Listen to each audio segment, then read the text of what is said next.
7439,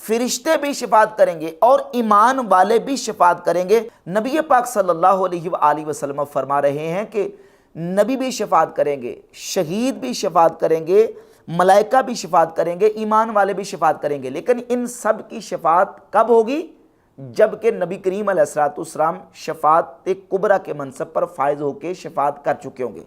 تو سب کو اذن ملے گا، لیکن اذن حضور کے بعد ملے گا۔ اب وہ جو معاملہ ہے کہ نفسہ نفسی کا عالم ہوگا اور ہر ایک کو اپنی فکر ہوگی، وہ حضور کی شفاعت سے پہلے ہوگا۔ نبی کریم علیہ السلام کے بعد تو اولیاء، انبیاء اور صالحین اور شہید اور تمام فرشتے اللہ کی بارگاہ میں شفاعت کریں گے۔ اور اسی حدیث 7439 نمبر صحیح بخاری کے حدیث کے اندر ہے، فَمَا أَنْتُمْ بِأَشَدَّ لِي مُنَاشَدَةً فِي الْحَقِّ قَدْ تَبَيَّنَ لَكُم مِّنَ الْمُؤْمِنِينَ يَوْمَئِذٍ لِلْجَبَّارِ۔ حضور خود فرماتے ہیں کہ جیسے تم مجھ سے کوئی چیز مانگتے ہو نا، مجھ سے کسی چیز کا شدت کے ساتھ سوال کرتے ہو، اللہ رب العزت کی بارگاہ میں اس سے زیادہ ایمان والے شدت سے اپنے بھائیوں کے لیے شفاعت کا مطالبہ کریں گے۔ اور یہی حدیث سنن نسائی کے اندر 5013 نمبر اور ایک نسخے کے مطابق 5020 نمبر آئی، تو نبی پاک صلی اللہ علیہ وآلہ وسلم ارشاد فرماتے ہیں قیامت والے دن جب اہل ایمان اللہ رب العزت کی بارگاہ میں حاضر ہوں گے تو حضور فرماتے ہیں ما مجادلۃ احدکم فی الحق یکون لہ فی الدنیا باشد مجادلۃ من المؤمنین لربہم فی اخوانہم الذین ادخلوا النار۔ قیامت والے دن اہل ایمان مومنین اللہ تعالیٰ کی بارگاہ میں اس حالت میں اللہ کی بارگاہ میں مجادلہ کریں گے اپنے ایمان والے بھائیوں کے لیے جو جہنم میں داخل کر دیے گئے۔ حضور فرماتے ہیں تمہارا ایک دوسرے کے ساتھ دنیا میں جو مجادلہ کرنا ہے اس سے زیادہ ایمان والے اللہ کی بارگاہ میں مجادلہ کریں گے۔ مرزا اور مرزا کے فالورز اس حدیث کو سنیں، حدیث نمبر 5013 ہے سنن نسائی کی، اور یہی 7439 نمبر حدیث ہے صحیح بخاری کے اندر۔ الفاظ مختلف ہیں، سنن نسائی کے الفاظ یہ ہیں کہ ایمان والے اللہ کی بارگاہ میں مجادلہ کریں گے، جھگڑا کریں گے اللہ کی بارگاہ میں کہ یا اللہ یہ ہمارے بھائی ہیں، تو نے ان کو جہنم میں داخل کر دیا ہے، تو یا اللہ ان کی بخشش فرما دے، ان کو جنت میں داخلہ عطا فرما دے۔ اللہ کی بارگاہ میں مجادلہ کریں گے، اور یہ مجادلہ بطور ادلال ہوگا، بطور ناز کے ہوگا، یعنی اللہ کی بارگاہ میں انہیں جو شان محبوبی اور جو اللہ تعالیٰ کی بارگاہ میں وجاہت حاصل ہے، اس وجاہت اور شان محبوبی کی بنیاد پہ اللہ کی بارگاہ میں بطور ادلال وہ مجادلہ کریں گے، ناز کے ساتھ بات کریں گے، اللہ انہیں اذن دے گا، اجازت دے گا، اور پھر اللہ تعالیٰ کی بارگاہ میں جب وہ عرض کریں گے تو اللہ تعالیٰ فرمائے گا کہ جاؤ تم جن جن کو پہچانتے ہو فَأَخْرِجُوا مَنْ عَرَفْتُم مِّنْهُمْ، جن جن کو تم پہچانتے ان کے چہروں سے ان کو جہنم سے نکال کے لے کے آؤ۔ حتیٰ کہ پوری لمبی حدیث ہے، جس کے ذرہ برابر بھی جس کے دل میں ایمان ہوگا اللہ تعالیٰ کے اذن سے پھر وہ اہل ایمان ان جہنمیوں کو جہنم سے نکال کے لے کے آئیں گے۔ اور اس کے علاوہ ایک اور حدیث حضرت ابو بکرہ رضی اللہ تعالیٰ عنہ سے مسند احمد ابن حنبل میں ثم یؤذن للملائکہ والنبیین والشہداء، نبی کریم علیہ السلام نے فرمایا پھر ملائکہ کو اذن دیا جائے گا، نبیوں کو اذن دیا جائے گا، اور شہداء کو اذن دیا جائے گا ان یشفعوا فیشفعون ویخرجون ویشفعون ویخرجون ویشفعون ویخرجون۔ نبی کریم علیہ السلام فرماتے ہیں کہ وہ شفاعت کریں گے اور جہنمیوں کو جہنم سے نکالیں گے، شفاعت کریں گے اور نکالیں گے، شفاعت کریں گے نکالیں گے۔ ویشفعون ویخرجون من کان فی قلبہ ما یزن ذرۃ من ایمان، جس کے دل میں ذرے کے برابر بھی ایمان ہوگا وہ اس کو بھی جہنم سے نکال کر لے کے آئیں گے۔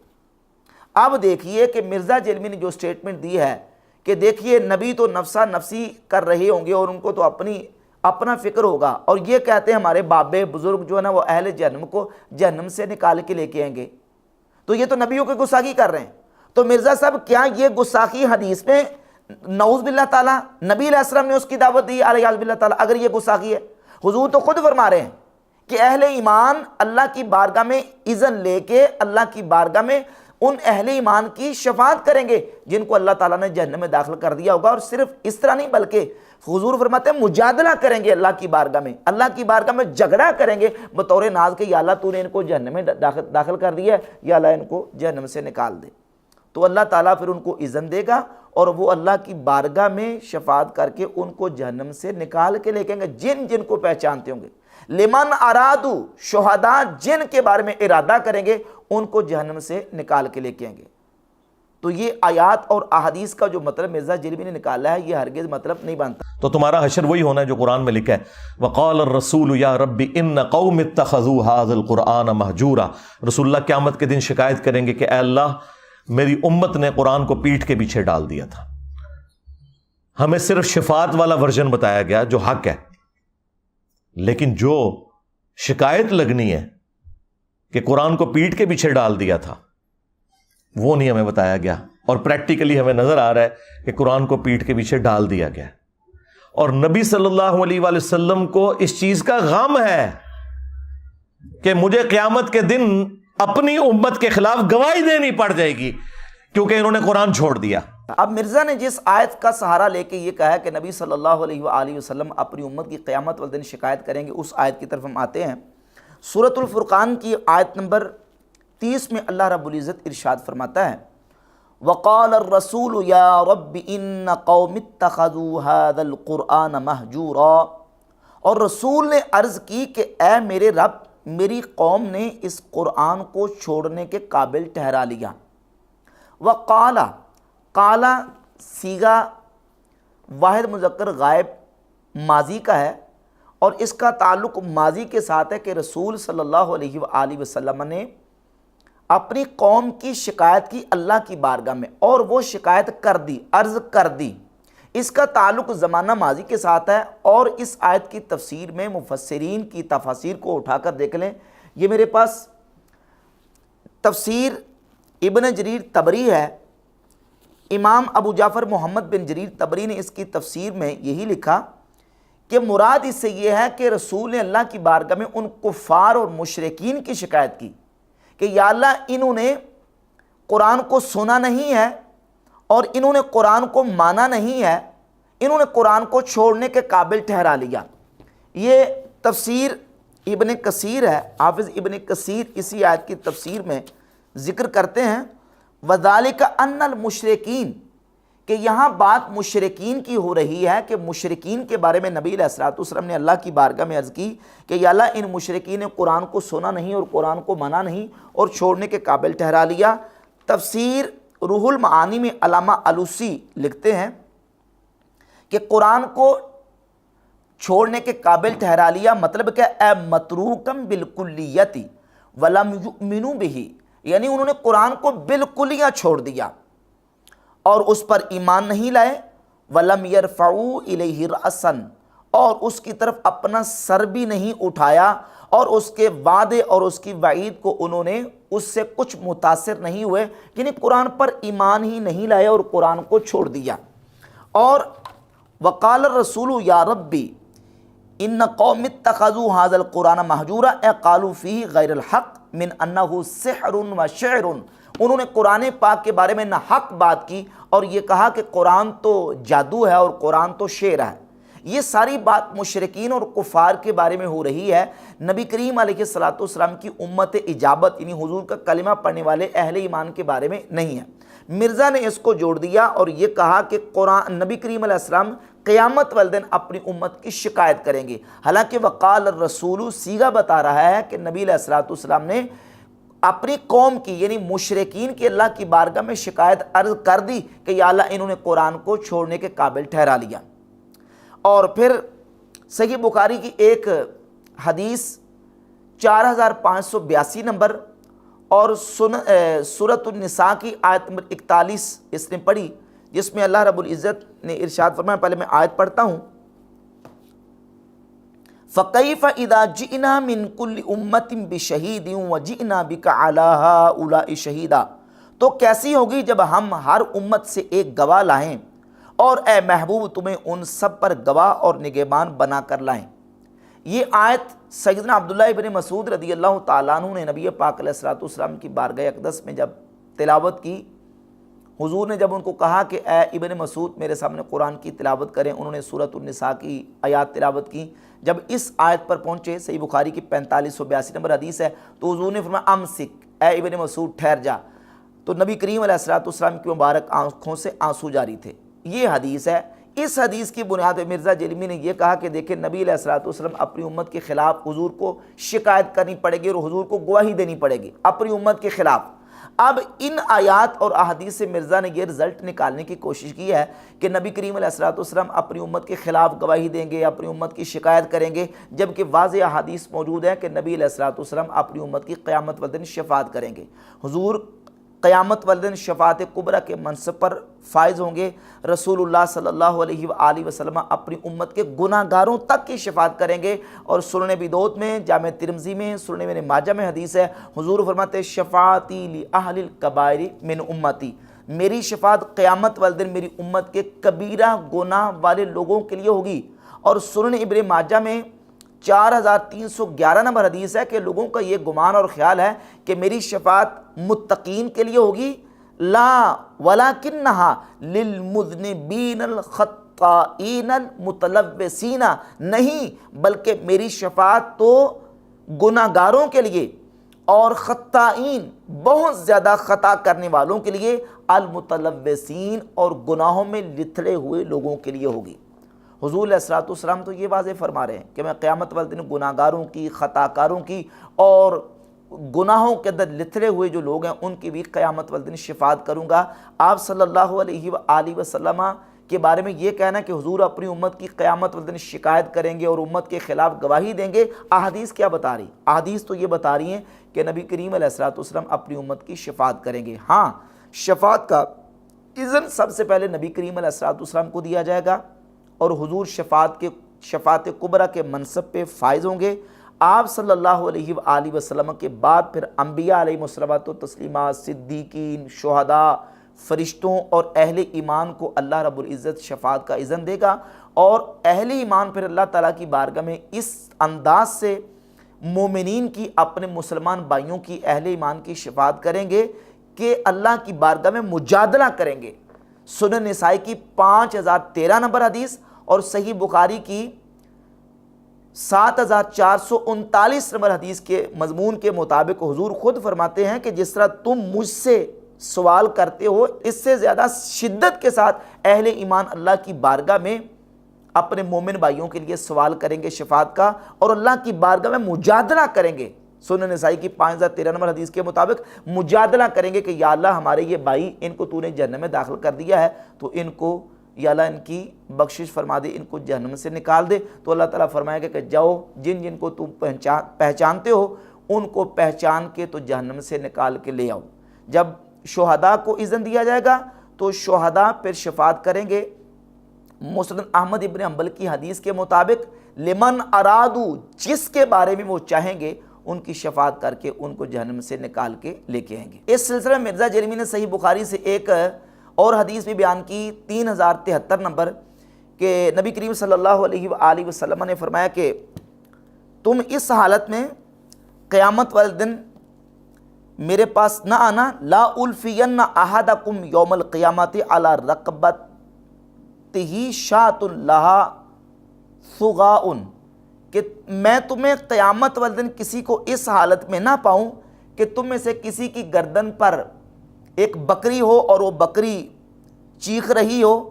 اور اس حالت میں تم نہ ہو کہ تم میں سے کسی کی گردن پر گھوڑا ہو اور وہ گھوڑا چیخ رہا ہو، اور تم میں سے کوئی شخص یہ کہے یا رسول اللہ اغثنی، اے اللہ کے رسول میری مدد فرمائیں، فاقول لا املک لک شیئا، اور میں کہوں کہ میں تمہارے لیے مالک نہیں ہوں کسی شے کا، تو تم اس حالت میں میرے پاس نہ آنا۔ تو اس سے رزلٹ یہ نکالا کہ دیکھو نبی صلی اللہ علیہ وآلہ وسلم تو یہ بیان کر رہے ہیں کہ تم اس حالت میں میرے پاس نہ آنا، یعنی میں تمہارے قیامت والے دن کسی کام نہیں آ سکوں گا، یہ رزلٹ نکالنے کی کوشش کر رہا ہے، جبکہ اس حدیث سے یہ رزلٹ نہیں نکلتا۔ اگر اس حدیث سے یہ رزلٹ نکلتا ہے تو صحیح بخاری ہی کی 1475 نمبر حدیث کے اندر خود نبی کریم علیہ الصلوۃ والسلام فرماتے ہیں کہ ساری مخلوق خدا اکٹھی ہوگی، کذالک استغاثوا بآدم، استغاثہ یستغیث، استغاثہ سے ہی اغثنی کا صیغہ ہے، اغثنی امر کا صیغہ ہے، یا رسول اللہ میری فریاد کو پہنچی ہے۔ حضور اس میں یہ فرما رہے ہیں 1475 میں کہ استغاثوا بآدم، پھر ساری مخلوق آدم علیہ السلام سے فریاد کرے گی، استغاثہ کرے گی، پھر موسیٰ علیہ السلام سے استغاثہ کرے گی، ثم بمحمد صلی اللہ علیہ وآلہ وسلم، پھر محمد صلی اللہ علیہ وآلہ وسلم سے استغاثہ کریں گے۔ جب نبی کریم علیہ السلام سے آ کے استغاثہ کریں گے، حضور کی بارگاہ میں فریاد کریں گے، تو رسول اللہ صلی اللہ علیہ وسلم کیا فرماتے ہیں؟ حضور فرماتے ہیں کہ پھر جب مجھ سے استغاثہ کریں گے فَيَشْفَعُ لِيُقْضَى بَيْنَ الْخَلْقِ فَيَمْشِي حَتَّى يَأْخُذَ بِحَلْقَةِ الْبَابِ فَيَوْمَئِذٍ يَبْعَثُهُ اللَّهُ مَقَامًا مَحْمُودًا۔ اللہ تعالیٰ حضور علیہ السلام کو مقام محمود پہ کھڑا کرے گا، حضور دروازے کا پھر جو ہے وہ حلقہ پکڑ لیں گے جنت کے دروازے کا، اور نبی کریم علیہ السلام شفاعت کبریٰ کے منصب پر مامور ہوں گے، اور حضور مخلوق کی شفاعت کریں گے۔ جب مخلوق حضور کی بارگاہ میں استغاثہ کرے گی تو اس استغاثے کے بدلے میں، اس فریاد کے بدلے میں حضور ان کی فریاد کو پہنچیں گے اور نبی کریم علیہ السلام ان کی شفاعت کریں گے۔ حضور تو خود فرمانے کہ جب ساری مخلوق میرے پاس اکٹھی ہو گیا گی، میں ان کی شفاعت کروں گا، میں ان کی فریاد کو پہنچوں گا۔ اب یہ جو حدیث ہے 3073 کہ جب تم میں سے میری بارگاہ میں کوئی شخص اس حالت میں آئے گا کہ اس کے گردن پر بکری ہوگی، اس کی گردن پر گھوڑا ہوگا اور وہ چیخ رہا ہوگا، تو مجھ سے آ کے یہ کہے گا اغثنی یا رسول اللہ، اے رسول اللہ میری فریاد کو پہنچے، اور میں کہوں گا لا املک لک شیئا، میں تمہارے لیے کسی شے کا مالک نہیں ہوں۔ اس میں نبی کریم علیہ السلام نے ملکیت ذاتی کی نفی کی ہے، ملکیت ذاتی کی ایک تو نفی کی ہے، اور دوسرا اس بات کی نفی کی ہے کہ تم اس حالت میں میرے پاس نہ آنا۔ لیکن اگر جب گناہگار حضور کی بارگاہ میں قیامت والے دن آئیں گے تو وہ گناہ کر کے ہی آئیں گے نا۔ جب حضور فرما رہے ہیں کہ شفاعتی لأہل الکبائر من امتی، سنن نبی داؤد میں، جامع ترمذی، سنن ابن ماجہ میں صحیح حدیث ہے کہ میری شفاعت میری امت کے کبیرہ گناہ والے لوگوں کے لیے ہوگی، تو اس میں نبی کریم علیہ السلام نے جو نفی کی ہے وہ ملکیت ذاتی کی نفی کی ہے، جو اذن حضور کو اللہ رب العزت دے گا اس کی نفی نہیں کی، اور وہ اذن اللہ تعالیٰ نبی علیہ السلام کو دے گا، جو کہ 1475 نمبر حدیث کے اندر موجود ہے کہ ساری مخلوق حضور سے استغاثہ کرے گی اور حضور سے کہیں گے کہ یا رسول اللہ ہماری مدد کیجیے، اور حضور ان کی مدد کریں گے اور ان کی فریاد کو پہنچ کے حضور ان کی شفاعت فرمائیں گے۔ ان احادیث سے نبی علیہ السلام کی شفاعت کی نفی نہیں ہوتی، جو کہ مرزا جیلمی نے در پردہ انبیاء علیہ الصلوۃ والتسلیمات کی اور اولیاء اللہ کی شفاعت کی نفی کرنے کی کوشش کی ہے۔